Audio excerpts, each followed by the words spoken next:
अस्सलामुअलैकुम, वेलकम है आप सभी का इस नई वीडियो में। तो जिस तरह आप सभी को पता है कि जेके Bose class 10th, class 11th और क्लास 12th के एग्जाम्स जो हैं वो मार्च में आने वाले हैं। अभी यहाँ पे आपके पास कुछ ही दिन बचे हैं।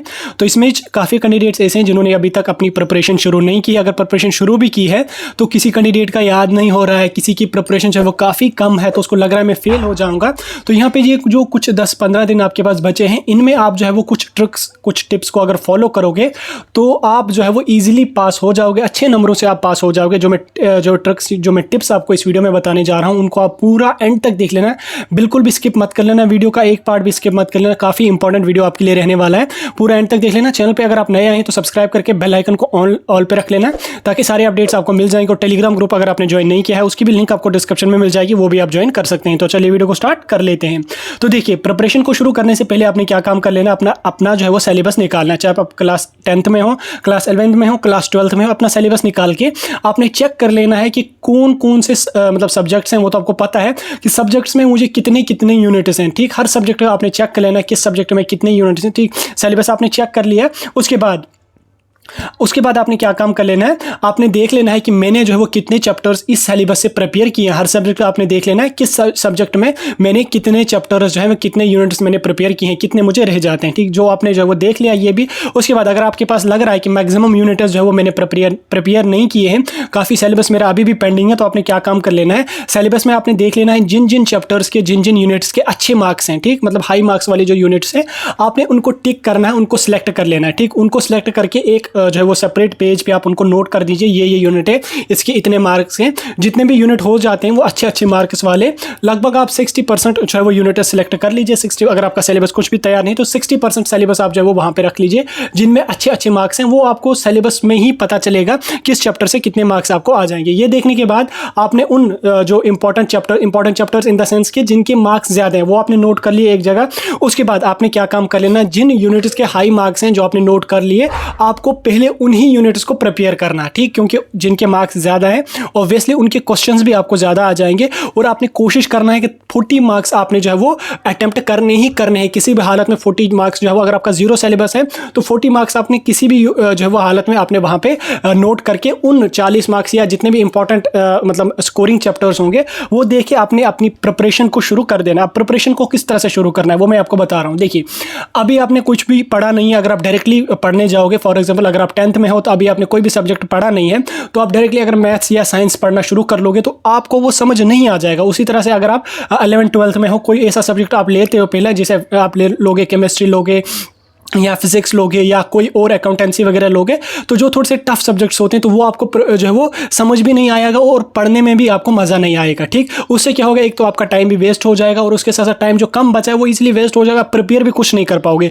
तो उसके लिए आपने क्या फॉर्मूला अपनाना है, उसके लिए आपने देख लेना कि सबसे आसान सब्जेक्ट कौन है। हर कैंडिडेट का एक ना एक सब्जेक्ट तो फेवरेट सब्जेक्ट होता ही है, जिसको पढ़ने में भी उसको मज़ा आता है, जिसको समझने में भी उसको मज़ा आता है, जो समझ भी आ जाता है उसको ईजिली। आपने वही सब्जेक्ट पहले एक रख लेना है, 1-2 दिन आपने वही सब्जेक्ट प्रिपेयर कर लेना। उससे क्या होगा, एक तो आपकी जो है आदत बन जाएगी पढ़ने की, और दूसरा क्या होगा कि एक जब आप आसान सब्जेक्ट पढ़ोगे तो आपको फिर उससे जो है माइंड भी उसी तरह से डेवलप हो जाएगा, आपको बाकी सब्जेक्ट्स भी धीरे धीरे आसान लगने शुरू हो जाएंगे। और सबसे इंपॉर्टेंट होता है कि आपको पढ़ने की थोड़ी सी आदत लग जाएगी, ठीक। जब आपने उसका जो है वो कंप्लीट कर दिया, जो ईजी सब्जेक्ट होगा वो आपने पहले प्रिपेयर कर लिया, उसके बाद आपने क्या काम कर लेना, बाकी के जो टफ सब्जेक्ट्स रहते हैं या जो थोड़े से आपको टफ लग रहे हैं, जो आपको लग रहा है कि मुझसे प्रिपेयर नहीं हो रहे हैं, तो आपने वो सब्जेक्ट्स जो हो उसके बाद प्रिपेयर करने। पहले याद रखना, पहले इजी सब्जेक्ट जो है वो पढ़ लेना, क्योंकि उससे क्या होगा, आपको आदत बन जाएगी पढ़ने की और समझ भी आ जाएगी और मज़ा भी आ जाएगा फिर आपको आगे चल के पढ़ने में।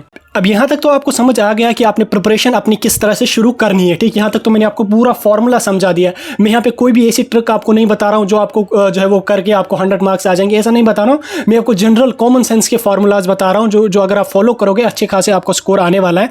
देखो, अब यहाँ तक तो आपको समझ आ गया किस तरह से प्रिपरेशन शुरू करनी है। अब देखिए, अब टाइम क्या रहने वाला आपकी प्रिपरेशन का, वो यहाँ पे आपका काफ़ी ज़्यादा इंपॉर्टेंट होता है। देखिए, अगर आप प्रिपरेशन अपनी जो है वो सुबह 10 बजे जाग जाते हो मॉर्निंग में नींद से, उसके बाद 11-12 बजे तक आपने चाय शाय पी, फ्रेश वगैरह हो गए, उसके बाद अपनी प्रिपरेशन को शुरू कर रहे हो, तो ऑब्वियसली आपकी प्रिपरेशन जो है वो आपको पढ़ने में भी मज़ा नहीं आ जाएगा और उसके साथ साथ आप ज़्यादा सिलेबस भी कवर नहीं कर पाओगे, क्योंकि दिन में ज़्यादा कैंडिडेट सिलेबस जो वो कवर नहीं कर पाता है। उसके लिए आपने क्या काम कर लेना, देखिए आपने सुबह बिल्कुल जितना जल्दी आप उठ सकोगे आपने उतनी जल्दी उठना है, क्योंकि टाइम आपके पास काफ़ी कम बचा है।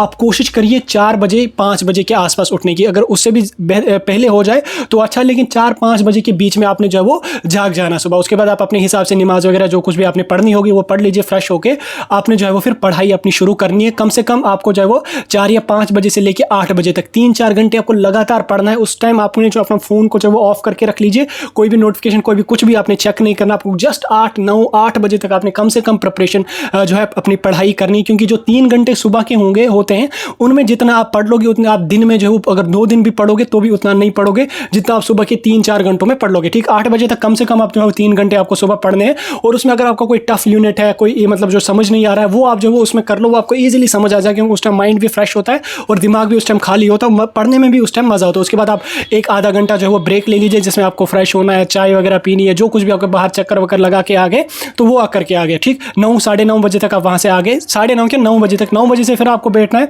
10 बजे तक। याद रख लीजिए 1 घंटा आपको पढ़ना है, 1 घंटा अगर नहीं होता आधा घंटा आपको पढ़ना है, 10 मिनट आपको ब्रेक लेनी है। वैसे आधा घंटा तो काफ़ी कम रहता है, 1 घंटा आप कम से कम पढ़िए, उसके बाद 10 या 15 मिनट आप बीच में ब्रेक ले लीजिए। उस ब्रेक में आप जो कोई गाना सुनना पसंद करता है या कोई बाहर चक्कर मारना पसंद करता है, वैसे कोशिश करना कि ज़्यादा बाहर चक्कर नहीं लगाना, क्योंकि उससे फिर आदत बन जाती है बाहर घूमने की, तो फिर पढ़ने में भी ज़्यादा मज़ा नहीं आ जाएगी। इसलिए आप जो है वो थोड़ा सा रिफ्रेश हो गए, बुक्स को साइड में रख के जो कुछ भी काम जिसमें आपको मज़ा आता है वो आपने कर लिया। उसी तरह से आपने जो फिर 12 बजे तक ऐसे ही करना है, 12:30 बजे तक, 12:30 बजे आपने बुक्स को बंद कर लेना। उसके बाद 1:10 तक आपकी नमाज का टाइम होता है, ज़ोहर का नमाज, तो वो वगैरह नमाज वगैरह जो भी आपको पढ़नी होगी वो पढ़ लेना। उसके बाद खाना वाना खा लिया 2:30 बजे तक आपने खाना वाना खा लिया अच्छी तरह से, 2:30 बजे से फिर आप पढ़ने को बैठना है। यही फॉर्मूला आपने अपनाना है, 1 घंटा पढ़ना है, 10 मिनट 15 मिनट की ब्रेक लेनी है, असर की नमाज तक। ठीक, असर की नमाज तक तो कर लिया आपने ऐसे। ठीक, 5 बजे तक या 4:30 बजे तक जिस हिसाब से आपके एरिया में नमाज होगी उस टाइम आपने जो वो आधा घंटा ब्रेक लिया, आधे घंटे में आपने नमाज भी पढ़नी है, चाय भी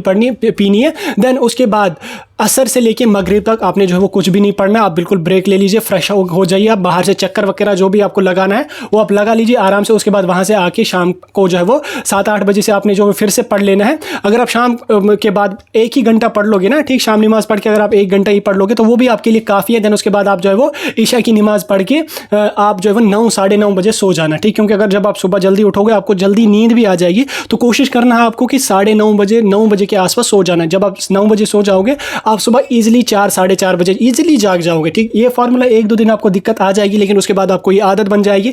और उसके साथ साथ जब आपको जो है वो एक सब्जेक्ट पूरी तरह से प्रिपेयर हो जाएगा ना, उसके बाद आपको मज़ा भी आ जाएगा पढ़ने में, और पढ़ने में भी आपको मज़ा आ जाएगा और समझ भी आ जाएगा आपको। फिर आपको क्या होगा कि आदत बन जाएगी और ईजिली आपको जो है वो, अगर आप हर सब्जेक्ट के 100 मार्क्स तो नहीं ले पाओगे, लेकिन 60-70 मार्क्स आप ईजिली लोगे अगर आपने जो वो कुछ भी सिलेबस नहीं कर पाया, मतलब किया है कवर। जो मैंने फार्मूलाज आपको बताई, इन फार्मूला से आप जो वो ईजिली पास हो सकते। ये कोई ऐसी ट्रिक नहीं है, ऐसी कोई मतलब कोई ऐसा जादू वादू है नहीं जो मैंने आपको बता दिया। मैंने जस्ट आपको कॉमन सेंस के फार्मूलाज बता दिए जो हर कैंडिडेट अगर फॉलो करेगा तो ईजिली उसको कम समय में ज़्यादा सिलेबस प्रिपेयर हो जाएगा।